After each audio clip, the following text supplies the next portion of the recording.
Hang in Dude, there. It is. that's Smylie Kaufman for 61. Wow. I'm Smylie Kaufman, and this is The Smylie Show.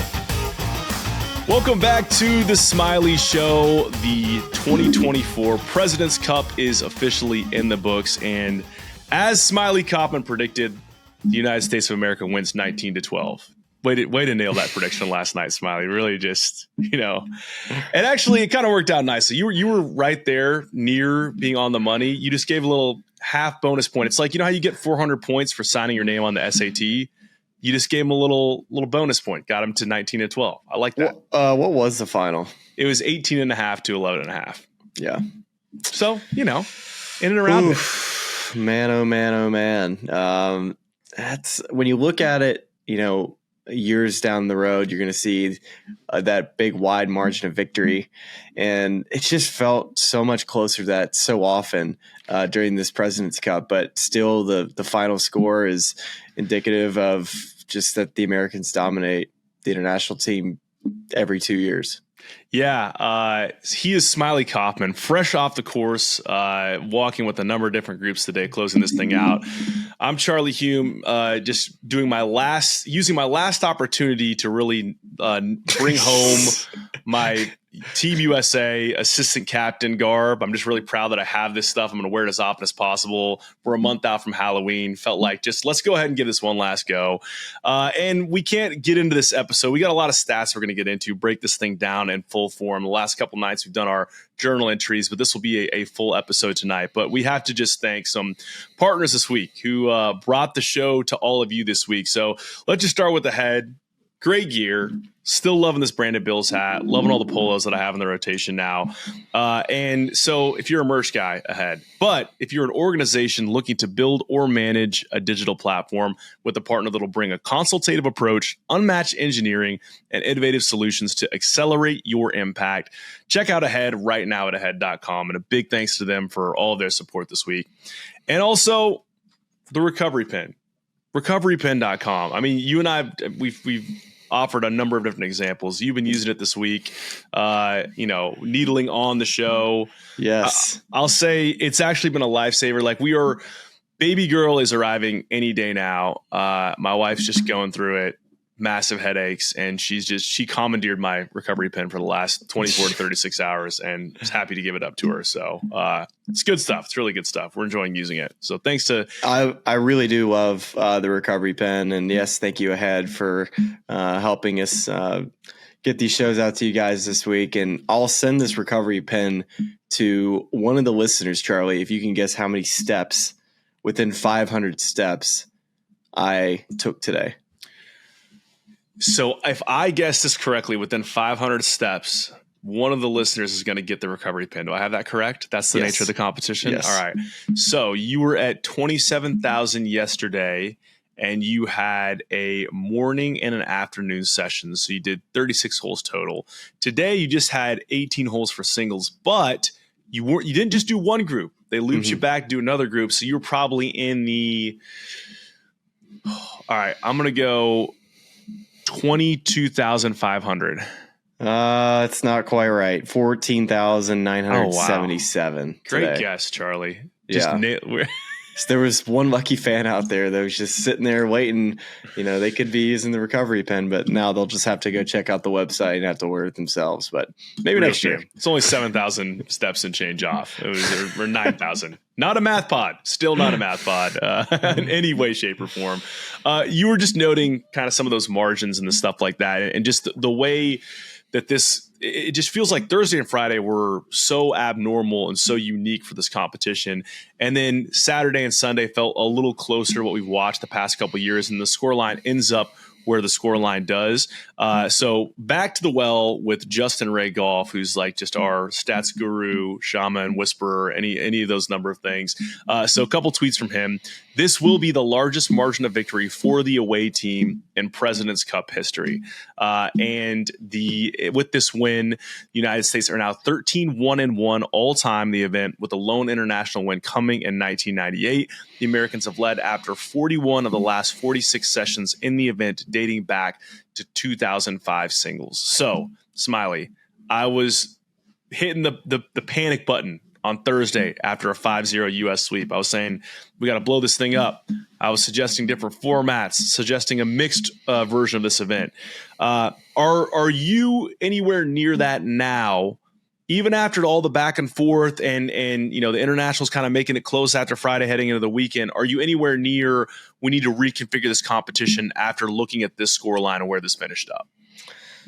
I personally think the President's Cup is although you haven't had the results from the international side, I still find it fantastic theater. I mean, this week I really just it felt closer than what the score showed. And on foreign soil, being Royal Montreal, it was, it had so much juice. The fans were incredible. Thursday, I would say that maybe is one day too many in this. Is somehow can you shrink it up a little bit to where the international team isn't quite as exposed with their depth?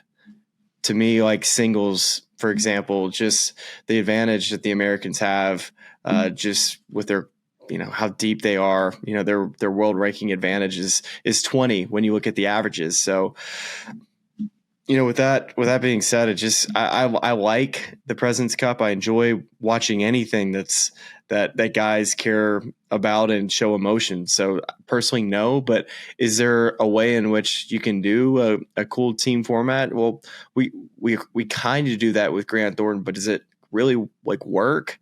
I think you really have to involve, pride in who you play for and why you're out there competing. And I think it would be cool to have a team room with mixed teams and maybe just find a way and you can work that in the schedule every year. Cause I think it would be pretty cool to have US versus the world. I think it would be pretty incredible.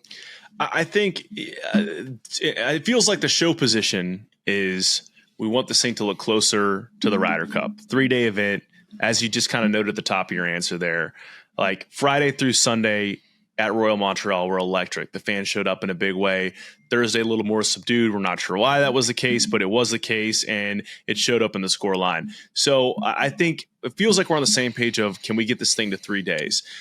I think also, and it's interesting, even the quotes leading up to this, I think it was Adam Scott who was saying that just being asked about his involvement in negotiations with the PIF and LIV and saying optimistic date for a potential reunification is 2026. A more realistic date would be 2027.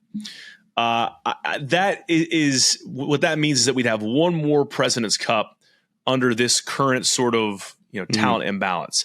And it's a shame because I don't know where Cam Smith and Joaquin Neiman and a number of others games are going to be in 2028. When this thing could potentially be reunified and we could have a more stocked international roster, because it feels like we're missing out on some of those primes, those guys that really could have kept this thing a little closer. I would have loved to have seen Cam Smith in the lineup today playing singles against one of the best American players. Same for Joaquin Neiman or a number of other guys that could have been in consideration for the international team had we not had this split.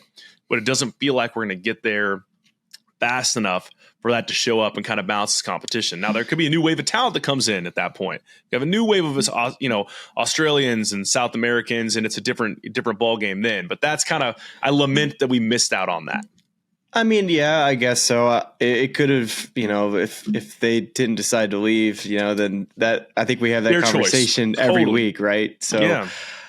But when it comes to the President's Cup and just the competitive nature of it, I still feel like, just watching both teams and how they performed, it was, I thought that the United States was just more clutch. It wasn't about that they were just that much better. They just came up in big moments. And that to me was the difference. And it wasn't as overwhelming as it may look like when you look at the final score, because I saw some incredible golf from the internationals. They really played hard for one another. Now, do I agree with all of the decisions that Mike Weir made? No, I think there's plenty of decisions that we can look at, especially with Saturday, in that, your morning pairings, they played well, but they just weren't able to, win the session. They lose that session, then you send the same session out. And then they were hanging in there all afternoon, but they ran out of gas because, well, what's kind of surprising, you got no new blood out there playing. And it seemed like today too, even the push that they did make, that they did run out of gas and just didn't have enough guys that had played enough this week. I mean, Minwoo Lee only played 2 matches. I think that was a big miss, not getting Minwoo Lee out there playing with Jason Day. Felt like that was a no-brainer decision to put those 2 guys together.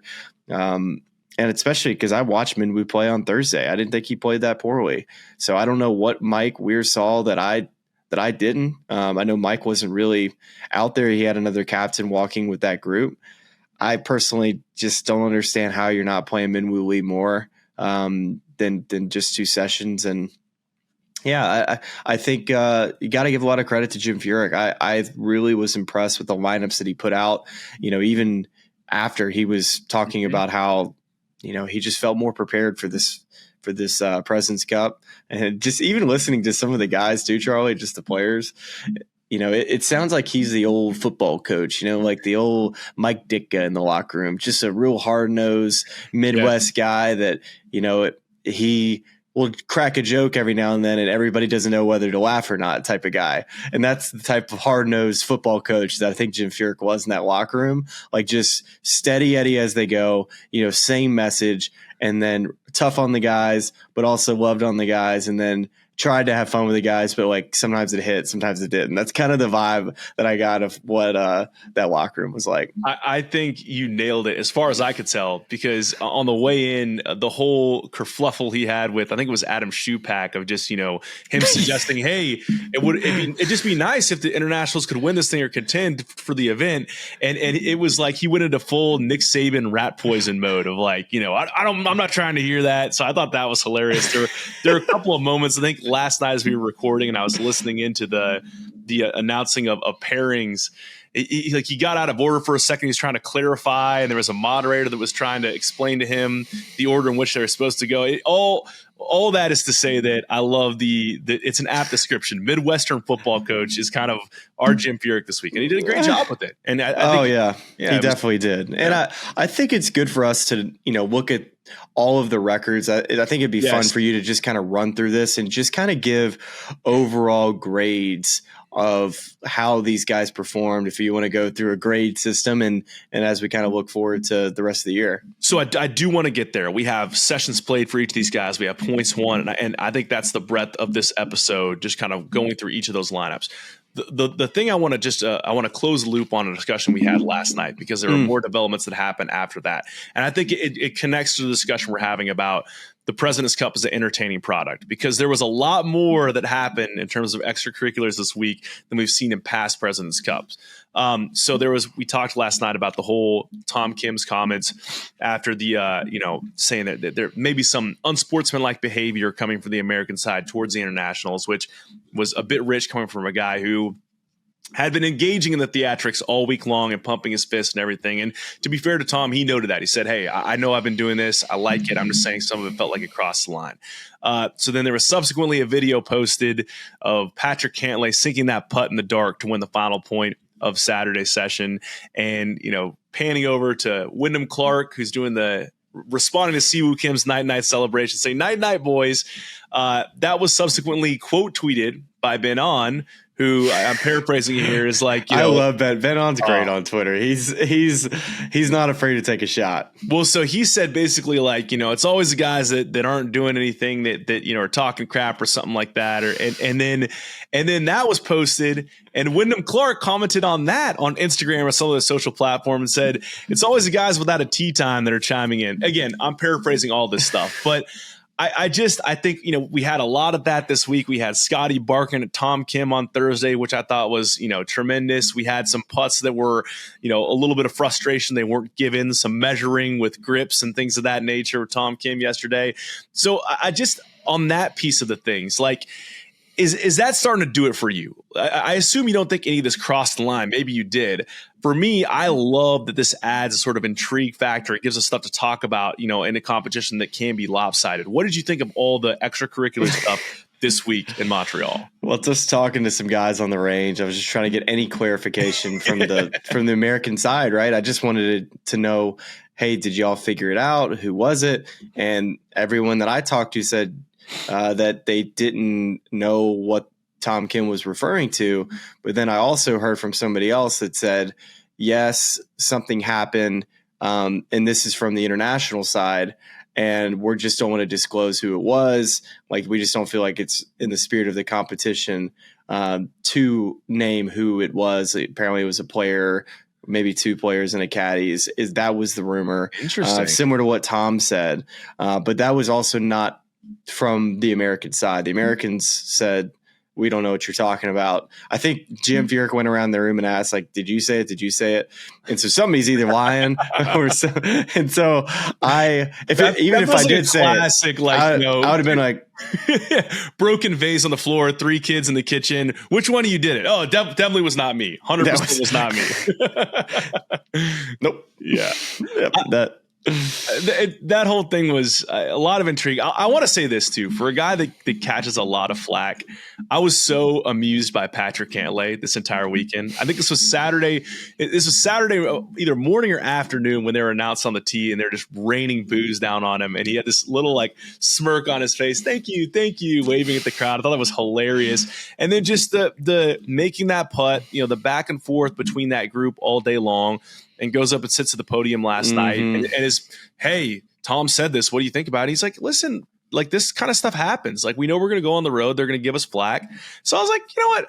Some credit to Patrick Cantlay, a guy that, we kind of give a hard time for some of these situations, was just embracing the moment and kind of, living it up and enjoying the villain role. I thought it was hilarious. That was one of the coolest scenes there with the sunset late in the evening, all of your teammates and wives and great spectators and crowd just gathered around that 18th green. And it just was a good old fashioned putt off right there at the end. And I love to see it out of Patrick, right? Like, I'd love to see Patrick take that step and be able to win a major, which I know he's fully capable of doing, right? He's, if anything, you just want to see, I like to see players that are elite, have big moments to just kind of prove it to themselves that they're capable of pulling off, whatever is in front of them.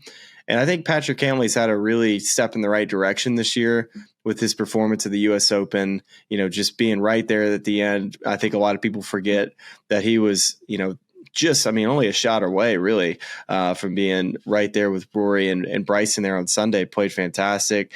He's been so good on the PGA Tour and has had plenty of opportunities. And this week was one of the highest point scoring total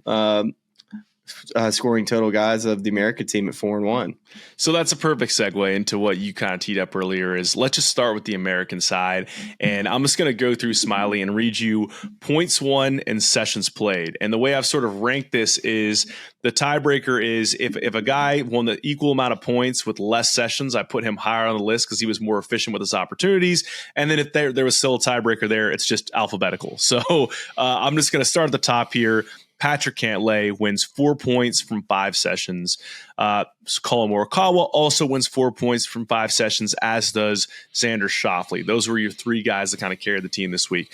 Then a guy you've been talking about a lot this week, played really well and had a back and forth with Tom Kim today that was highly entertaining. Sam Burns, 3.5 points out of 4 sessions. Then Russell Henley, 3 points in 4 sessions. Scotty Scheffler, 3 points in 5 sessions. Keegan Bradley, 2 points in 3 sessions. Tony Finau, 2 points in 4 sessions. Sid Theegala, 1.5 in 3 sessions. Wyndham Clark, 1.5 in 4 sessions. Max Homa, 1 point in 3 sessions. And Brian Harman, no points in 3 sessions. So I'll let you that's your full list. We're both looking at it right now. Where do you want to kind of start in terms of breaking down a player performance? Yeah, let's just start there at the top in that group. I know I mentioned Patrick Cantlay and the other 2 guys that had the most points was Colin Morikawa and Xander Schauffele. Both of those 2 guys also played 5 sessions alongside Patrick Cantlay and Scotty Scheffler. I could not have been more impressed with Colin Morikawa this week. He blew me away. He is 1,000% all the way back.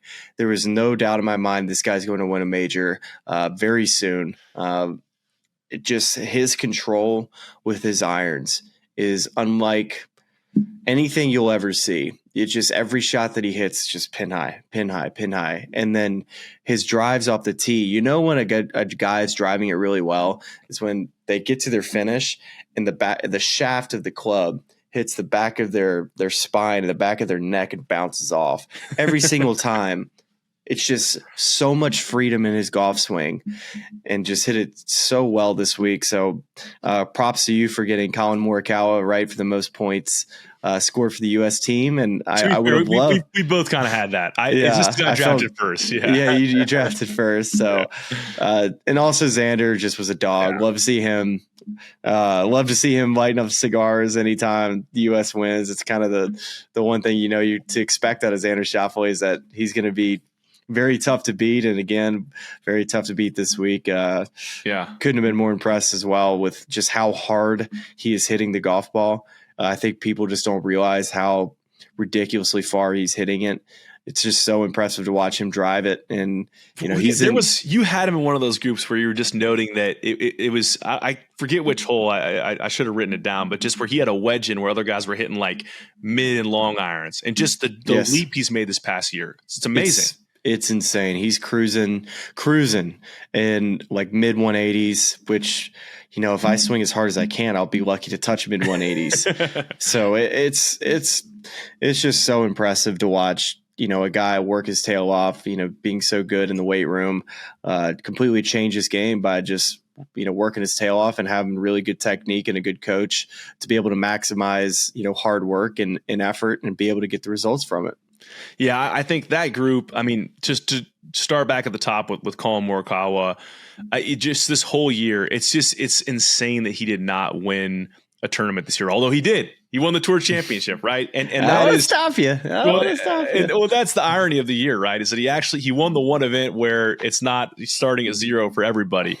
But this to me is a great finish for him on a great year. And I don't know how much he wants to play in the fall or plans to play in the fall, but I just hope he kind of keeps that. I'd assume he plays Zozo. I'd assume he defends at Zozo. Not sure where else he's going to play, but I think that I just hope he carries this momentum into 2025. Yeah. Yes, because he's putting it so good. As you mentioned, the ball striking is just it's back to where he was when he was winning those majors, in 2020 and 2021, 100%. But maybe even a step better. It feels like sometimes stats don't say that from 2024. Actually, one of the things that I think we second guessed or question, I'd say, with Jim Furyk's pairing on the afternoon in which the Americans got swept, they put Sahith Theegala on the odd holes, which has all the par threes. And so we're like, why are they putting Colin Morikawa on the odd holes? But then I dug into it a little bit. And actually, Colin Morikawa, he's first in putts per green this year, first in putts average.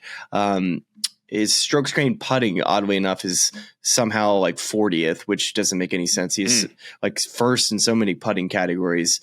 So that's been the huge jump this year for Colin, is that his putting has been so good. And we noted that throughout the year, if you've been listening to the show, is that the putting has allowed freedom for his ball striking to come back. And don't get me wrong, it's good, but the proximity stats, the just greens of regulation, his overall strokes gained approach, those stats are not as strong as you think they would be. But that is a full year of 2024 in which he got better as the year went on. So I would say that as we get into 2025, expect to see those stats go back to what you're accustomed to. Yeah. And I think, that's one to keep an eye on. Xander, you said all that needs to be said about Xander and just took it to a whole different level this year, and you'd expect that to carry into next year. But Cantlay too. I think that you never know, because it just seems like Cantlay always shows up for these team competitions, and just increasingly so. Maybe not his entire career, but just these last few years really is kind of has been nails in these competitions, and really kind of steps up to the plate, and doesn't always seem like that transfers to individual play and winning tournaments, and obviously not winning a major yet. But this could be the boost he needs to kind of go into 2025 and do the same thing Xander did this last year of going out and winning a major. He hits it pretty far. I think there's still some room. Like if he wanted to go have an off season in which he wanted to put on some weight. Do you think he'll pursue it after watching his best friend on tour do it? He hits it plenty far enough. But the one thing was he longer watching, than Xander prior to Xander doing the speed they were probably training? about the same. Got it. Maybe Xander's a little bit further, but Patrick's just overall ball flight. It's a little lower. He doesn't hit it quite as high, but he's got a ton of control. He still hits it plenty far. He's probably a mid to high 170s ball speed guy, which is plenty far, right? I'm just saying if we're going to start talking about Patrick Cantlay as like superstar, elite type of abilities, he's near the top or elite in just about every one. But is it just a little bit more? Can you reach a little bit further to try to take that next step to be able to be a guy that's competing in majors year in and year out? Now, how about that next group? Because, Sam Burns these past few years, the win-loss record at Quail Hollow did not look good, but we've noted numerous times it was a stroke play event. He would have either won it or been right there in contention. Then that, gives him a sort of set of question marks surrounding his captain's pick going into Rome. No one plays particularly well there other than maybe Max Homa, but he didn't play bad there. And then he shows up here, plays 4 sessions, takes 3.5 points out of those sessions. So that group of Burns at 3.5, Russell Henley at 3 as a rookie, phenomenal. I mean, paired with Scotty, but was a huge contributor to that pairing. And then Scotty at 3. What are your takeaways from that sort of group? So let's start with Sam Burns. I was so impressed with Sam this week. He was hitting it so well. I know he said he didn't iron it quite as good today. I didn't get to watch Sam play. The wedge shot at 18 was unbelievable. No. Oh, his chip.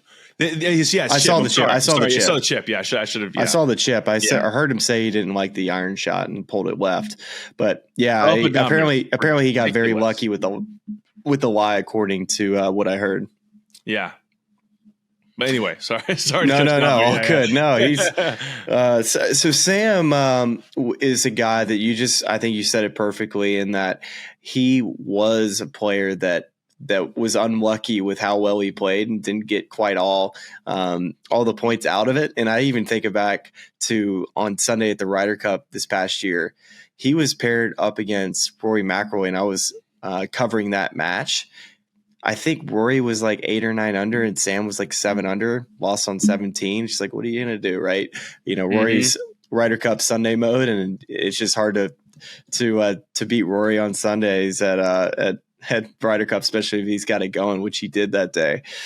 But I think he's the type of building blocks for, what this future team's going to look like. He's 6-5-1 in these Ryder Cup and President's Cup. So he's, got a winning record that is above 500 on a losing Ryder Cup team and on a President's Cup team 2 years ago where he was unlucky. So when you look at it from that standpoint, you're like, oh, you know what? He's could be a breakout superstar as we continue on.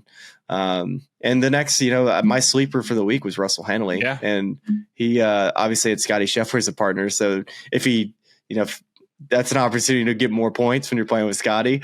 But Russell was lights out, and you could hear guys talking about him all week, how impressive he was.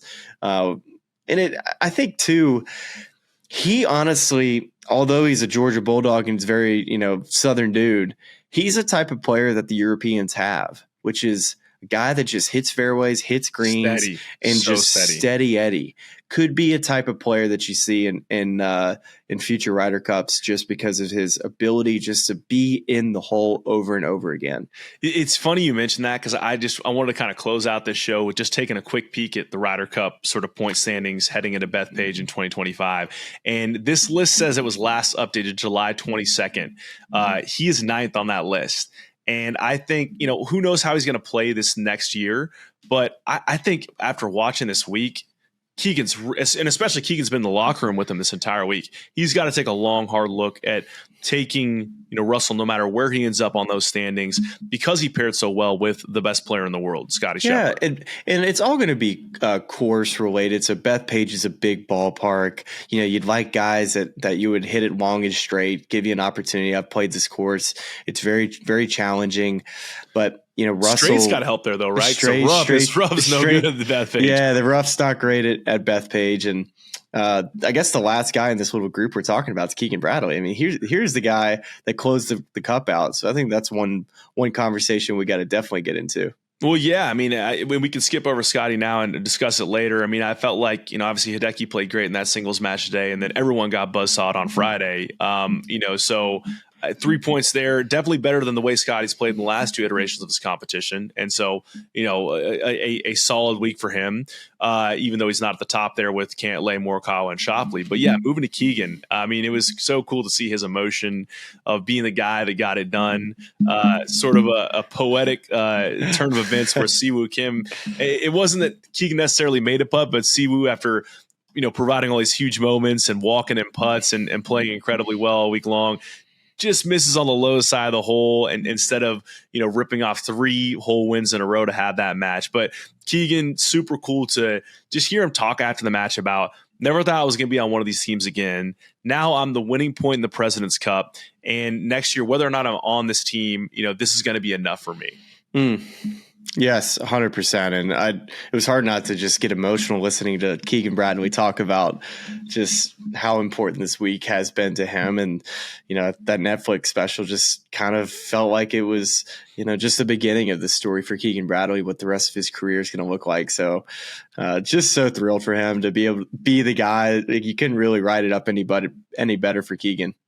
What about just the remainder of the U.S. roster? I mean, we have Tony Finau back in the mix, gets 2 points out of 4 sessions. Sahith is a rookie, 1.5 points out of 3 sessions is definitely solid. If he'd have played a couple more sessions, who knows how those would have gone? Likely would have added more to those totals. But Wyndham Clark, 1.5 points out of 4 sessions. Curious if you feel like that's okay for him because they ended up winning, or if that's a little bit of a disappointment for a guy who, is considered one of the best in the world and wasn't a qualifier for this team. Mm-hmm. And then closing up with Max and Brian Harmon, and just how we're feeling about the two, what we felt were like maybe the 2 last guys that made it on this team. Yeah. Well, gosh, I mean, I feel like Max was getting better. Like if he just needed more and more reps, and he played really well today. I think he was like 7 under on his own ball. So obviously played well. Tony Finau was just so disappointing on the greens. He was just shockingly bad at times. And that's exactly what we kind of expected coming into the week, is that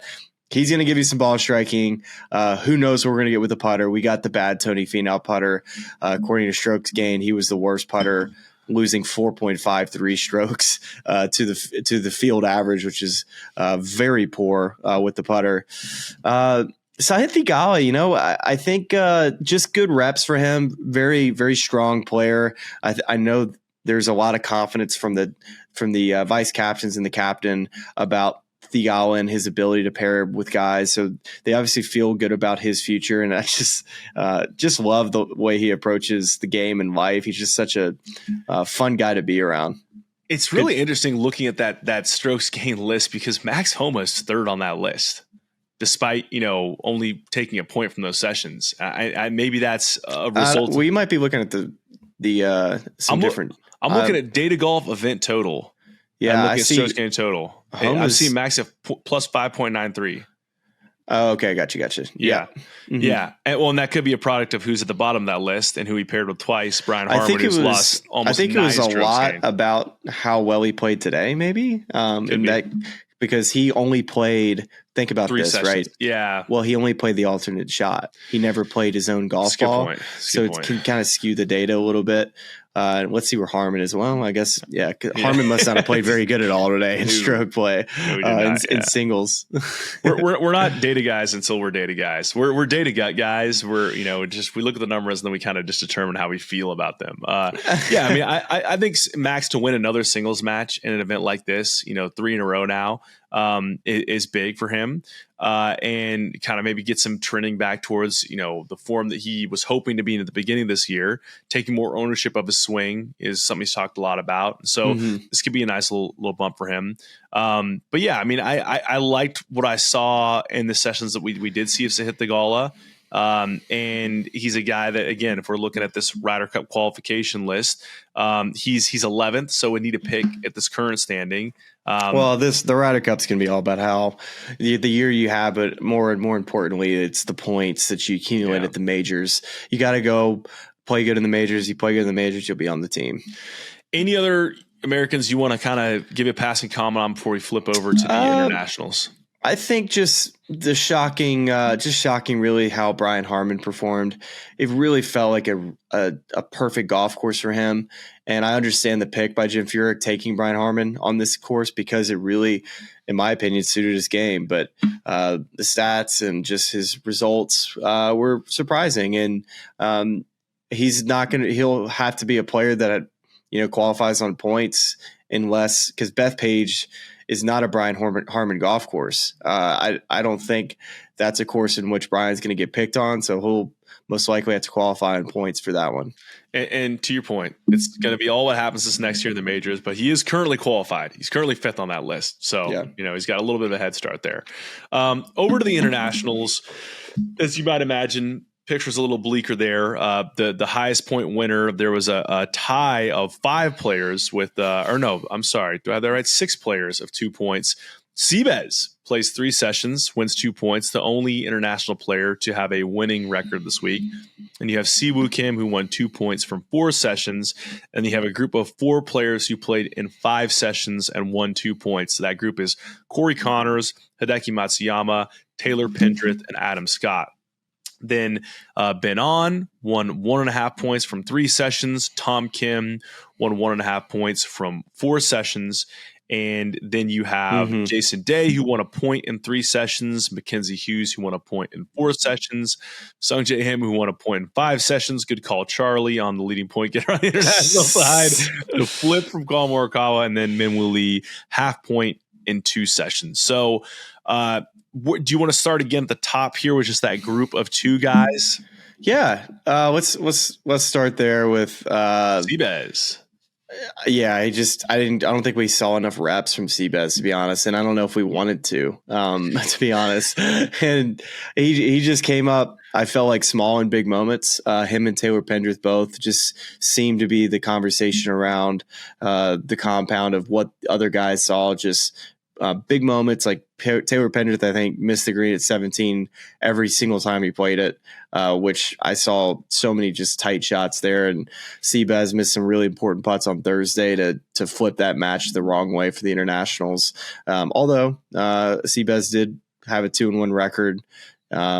I also think that he had some favorable matchups where a guy like Sung Jae Im, for instance, I feel like he was put in a really tough position every single match. Yeah, that's the hard part about this is, like, we're getting somewhat into the numbers here, but they don't really paint the full picture because you're playing against another opponent that, as you talked about, in Rome last year, Rory McIlroy and Sam Burns. Like, Burns played a great match. Rory just was 9 under, so you can't do a lot about that. And so Seabez, maybe benefited a little more from the flip side of that. But I mean, I thought Siwoo Kim, he misses that putt today against Keegan, and then has an opportunity last night in the Cantlay Schauffele match, to scrape a 0.5 point there, and doesn't get it done, but makes a huge putt in the morning to secure that point against Keegan Bradley and Wyndham Clark alongside Tom Kim. And this is, to me, one of, as we're kind of going to start getting into the Mike Weir captaincy decisions, like, Siwoo Kim felt like a 5-session guy to me, and it was strange to not see him on Thursday. But it then plays. Oh, yeah, I think if Captain would have known he was going to come out guns a-blazing this week, he may have played him 5 times. And actually, that's kind of where I wanted to talk to you about, is looking at the amount of sessions that were played by these guys.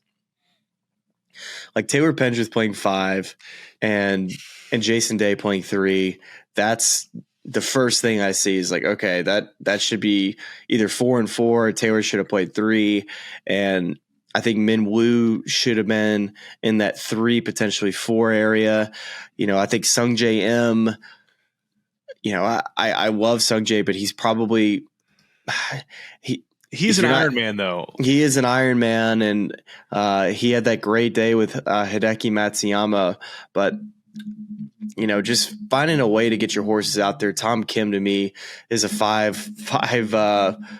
You got to play him 5 sessions. And so I thought Mike Weir did, when you just look at his captaincy overall and how he picked the team, how he did the pairings, I think it's no better than a C, right? I don't think there was anything that I felt like, man, that was incredible. I think they maybe found some good foursomes pairings. Obviously, the 5-0 sweep was incredible on Friday, but just it left a lot on the bone as far as how he constructed his roster, and then also just not his willingness not to adjust on Saturday. I think was a big reason why the 4-point advantage the United States team had, it just got away from him a bit. And I think the pairings were definitely to be questioned. Yeah, if we're as you've been speaking, I've been color grading all of the different sessions played for international players, and giving a green color grade for ones that I'm good with, a red that I'm definitely not, and a yellow where I'm like, and where I come out is like Seabez 3 sessions feels just about right. Siwoo Kim 4 sessions, maybe would have liked to see him play 5. Corey Connors playing 5, totally understand. Your best Canadian player, one of your horses, 100%. Got to see him. Yes. Hideki 5, absolutely. Pendrith 5, you just mentioned it. That's a weird one to me. Like, maybe 4 for him, but 5 feels like a lot when it's at the expense of other guys. I think on that roster. 4, I would have put yellow. I would have said maybe we need to see 3. Adam 5, completely good with that. Ben on 3, also a head scratcher. Like, he's a guy that I would like to see more out of. He was a 4. He was a 4. Yeah. He's a player that honestly it feels like he plays better with somebody else. He's been go all the way back to 2019. He was really good in that President's Cup. So I think Ben On wasn't used enough this week for what he brings to the table. That's just my opinion. I think Ben On was definitely a 4 guy, even a guy he could have played 5 times. I think he was undervalued by Mike Weir. Absolutely agreed there. We just mentioned Tom Kim 4 sessions. I mean, it feels like a guy you have to play 5, especially because he's like the heartbeat of that team. Mm-hmm. Jason Day playing 3 just feels – that's the one that I think is the most criminal to me, is just Jason Day. 4 is perfect. Saturday. 4 was perfect. I definitely understand sitting him out 1.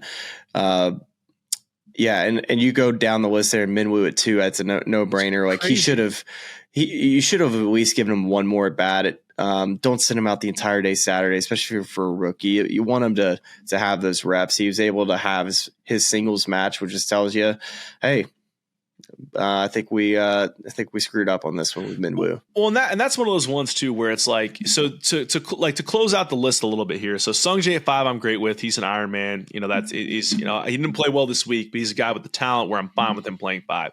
But Mackenzie Hughes playing 4, and Minwoo playing 2.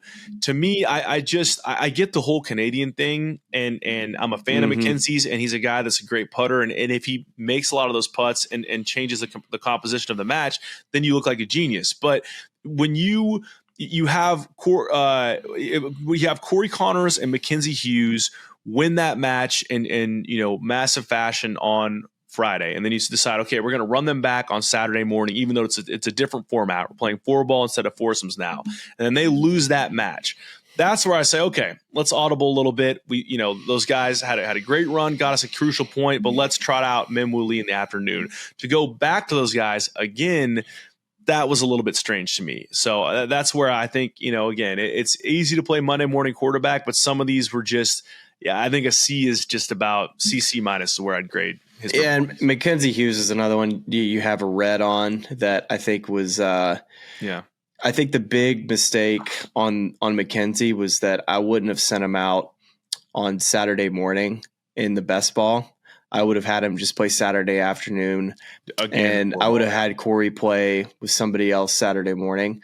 That to me was the big mistake there, because I felt like Mackenzie was so good in that 4-ball, but really struggled on his own ball. And shoot, I mean, it was a weird morning. It was a foggy rain or fog delay that we had, and so it would throw your rhythm and timing off a bit.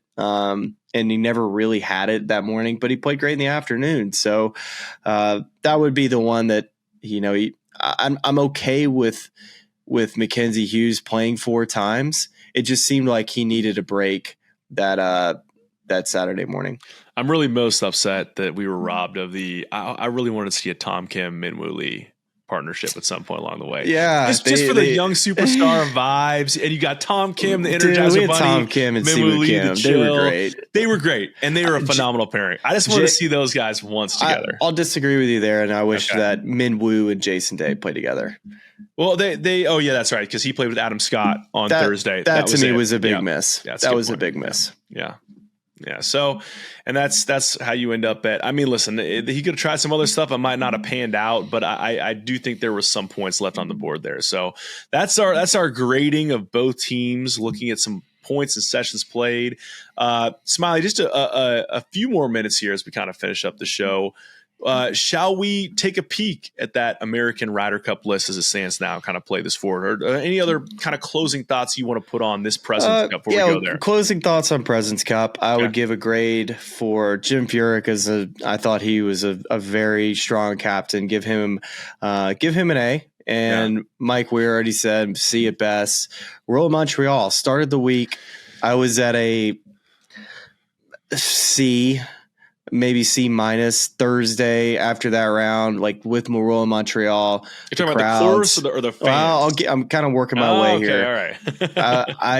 I'm like, all right, Royal Montreal, like this just isn't the venue. The fans aren't showing up. I went from a C at the beginning of the week to now I'm like C minus, D plus. And then boy, oh boy, every single day this grade went up. It went up from, I think I got it all the way up to a B plus. It was the course grew on me. I would say that the front side was maybe not quite as electric as the back, but there were some really fun holes that I really enjoyed. It was a golf course that, I think lacked a bit of length at times on the front, but the back nine really, really had some incredible holes and some big time moments. So, and also huge shout out to the fans. They were incredible.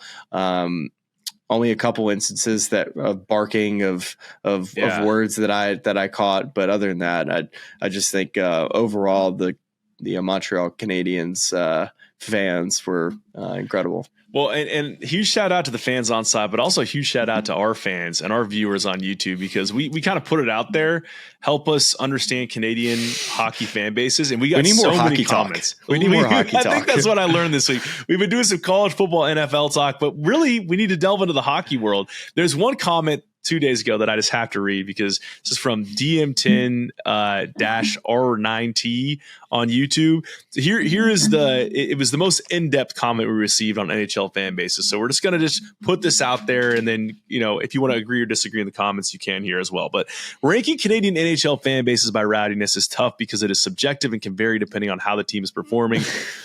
Montreal, number 1, deep history, loud, passionate fans. Winnipeg, number 2, small market but incredibly vocal, awesome wideouts during the playoffs.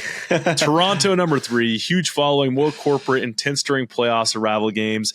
Edmonton, number 4, Rogers Place was crazy during the finals this year. Calgary, number 5, known for sea of red, playoff tradition, wild crowds. Vancouver, number 6, great fans that show up in the playoffs. And Ottawa, the Ottawa Senators, unfortunately, bring up the caboose. Quieter fan base, but energetic when the team's good. He actually said something nice about all of those 7 markets. So it sounds Ottawa's like Mississippi State. Got it. Wow. The Mississippi State catching a stray there. You hate to see it. Ring your cowbells in the comments if you care to. I think that in terms of what I saw on TV, that sort of tracked, and we really kind of built up a crescendo of energy over the week and kind of went well on the weekend. But I'm so ready for an Australian President's Cup with Adam Scott as like a playing captain. That's on my next wish list. So let's make that happen. Well, the next one's in Chicago at Medina. Right, so that's gonna be a fun one. They just renovated that golf course. Jeff Ogilvy did. So I imagine that he'll probably be the next captain. You'd have to assume. So Jeff Ogilvy, that could be a little sleeper cell job there. He actually did it to set it up for the internationals. Really. or maybe Jeff Ogilvy will be the captain. Where's Jeff's from? Australia. Yeah. Okay. Yeah. So maybe he'll be the captain of Royal Melbourne. Who knows? Yeah. A lot of good Aussie options there. So yeah, definitely. Well, okay. So just to briefly flip over, we named a couple of these, but I just wanted to set the table for Bethpage, because that's where we're all looking to next. And a total shocker when I pulled this up. Scotty Scheffler is not leading the Ryder Cup point standings, at least as of July 22nd, 2024. I don't know how they're going to factor in FedEx Cup standings, but Xander, number 1 on this list. This was right after his Open Championship win, so that makes sense. Scotty, number 2. Bryson DeChambeau, number 3. Colin Morikawa, number 4. Brian Harman, 5th. Billy Horschel, 6th. Wyndham Clark, 7th. Patrick Cantlay, 8th. Russell Henley, 9th. Tony Finau, 10th. Sahith Theegala, 11th. And Max Homa, 12th. Brian Harman's 5th? I'm reading what the official Ryder Cup website tells me. It's also confusing to me because then I'm going further down the list. Sam Burns is 19th. So don't know how to make a lot of sense of that. I know how important it is to play well in a Ryder Cup year. The points are magnified much more in the year of the Ryder Cup. So yes, there are standings. They're not going to be quite as consequential of how you play in 2025 will ultimately be the X factor of how you make a team. Yeah, I'm scrolling down. It's a pretty hilarious list when you get a little further down. Keegan Bradley's 26th on this list, so he's going to have to pick himself if he wants to be a playing captain, or he can go out and play great this time. I want Keegan playing in the Ryder Cup, and I think him and as a playing captain, he's the perfect playing captain. He said that to us in Atlanta. Do you think he really? I just wonder how his mindset on that's going to shift over the course of this next year. Obviously, a lot of that depends on how he plays. I think it would be the players coming to him. There's going to be 6 players that qualify in points, and they're going to meet like they do once the points are finalized, and talk about who else they want on the team with them playing. And it's just advice you get from the players. You don't have to take their advice, but they could be like, "Hey, Keegan, I know you're 11th on the points, but we really want you to be a playing captain." And I think that group of Scotty and Xander, I think they'll be, very, fair to Keegan in this, and you either earned it or you didn't. And I think Keegan will know that if it's close and he's in that 6 to 12, that's kind of the spot in which I think he'll really lean heavily on the players and the vice captains of, hey, does this make sense? But because Keegan's it's a good course fit. Bethpage is for Keegan. All right, so just for funsies, all right, just a little time capsule here. You're either really going to look back on this and you're going to be hilariously wrong or on the nose. Just give me your 12 right now in Bethpage. You think you're going to be there? Who, or it can be who you'd like to see there. Just so however you want to do it, just give me a 12-man roster for the Americans. Okay, I'm just going to look at the list that you have right in front of me. So Patrick Cantlay, Colin Morikawa, Xander Schauffele, Sam Burns, Russell Henley, Scotty Scheffler. Man, it's going to be hard. Who's the one guy that's not going to make it? I'm going to give you somebody. I think Wyndham is somebody that's going to have to qualify on his points. I think I think that U.S. Open wins really helped him be making points on the Ryder Cup and the President's Cup. He had a good first half of the year, the President's Cup, but Wyndham really is a guy that's been hit or miss and inconsistent. Even this week, I just don't think you ever really know what you're going to get lately with his golf. And so if it comes down to a pick for Wyndham, although I do think that you do need a bomber out at a Bethpage, and he's got plenty of experience, I think he's a player that you need to watch out for, that maybe needs to elevate and just continue to play at the level in which he's played over the last couple of years. And who that was not on this roster do you think is definitely going to be in Bethpage? Ooh, I think JT's having a bounce back year. Yeah, I agree with that. I think JT's having a bounce back year. I have too many question marks with Jordan's wrist on how he's going to bounce back from that to know how he's going to perform this coming year, because I don't think really Jordan knows either. But we'd love to see both of those two back on the team. Even I'm trying to think of live guys too. I think Brooks and Bryson seem to be the two that just come to mind, and maybe a DJ, but I just don't know if the motivation's there for DJ. I don't, Brooks, I can't even find him on this list right now, which means that obviously he's 33rd right here. So Brooks is going to have to do a lot in these majors this next year to get back to where he qualified. He'll have to win a major. He'll have to win a major. Yeah. But I think Bryson's kind of a lock at this point, which I think is, Yeah, it's going to be epic. With I know he can bring a lot of advice to the rest of the team on how he should run, how team should be run. He's used to the team thing. So that's another element, right? We got a live guy that can really just unify this group. Bring that Crushers mentality to a U.S. team room. We need that Crushers mentality in that team room. What about you? I mean, I kind of put me on the spot on that one. Is there do you agree, disagree with that? No, I think Tony Finau is another guy that I'm like, gosh, I just want more out of Tony. Yeah, I mean, I think if I'm looking at this list and I'm eliminating guys who I don't think are going to be there, I don't think Harmon's going to be there. I think Wyndham is an interesting, case study of a guy that's got a ton of talent and that should be there if he plays well this next year and will play well in events with elevated points, but is going to need a strong year to do it. I think the same for kind of, as you mentioned, Finau. The Gall is going to be an interesting case study too. I think he's going to keep trending up. I think he's going to be on the team. I did too. I think so too. I'm looking at this list and I'm like, dude, how much would it mean to Billy Horschel to be on a Ryder Cup team at an electric venue in Bethpage? And of course, he's got to go out and play well this year, but that would be a really cool one. I think JT is going to be in and around it, but I'm just kind of looking down and I love like a sleeper, like sort of a dark horse. I love a young guy. And I'm looking at like Davis Thompson at 25th and just kind of rooting for the guy. Like, let's go out and have like a great year and capitalize on what you did this year and just sneak into that team. Akshay Bhatia at 32nd. Like all those guys I think would be cool to see in and around it. But that was a little bit of dodging the question there. But I agree. I agree with most of your calls there. And man, it's going to be Matt McNeely at 13th. Stop, dude. Remember the summer of Matt McNeely when I picked him every week and just hosed me continuously? So Mav, turn around for me. All right. That feels pretty comprehensive, Smylie. My President's Cup is officially in the books. I'm ready just to kind of get back home, unwind a little bit, have some time at home. So I'm excited to. It was a long week. Yeah, I mean, I got baby girl on the way, so we're both. It's gonna be. This worked out great. The fact that Amanda really MVP. I know we just talked about a lot of MVPs from the President's Cup, but MVP A+ grade for Amanda, just keeping it down, and keeping little girl at bay for just another week later. And you know what? Look, as much as I'd love to give credit to Amanda, I think she would have loved to have that baby out about a week ago. So I'm going to give the baby girl MVP awards. I'm going to go a little bit different. Okay. She's the one who stayed in there. She could tell. Now, if she can hold out until men's league semifinals on Thursday, superstar.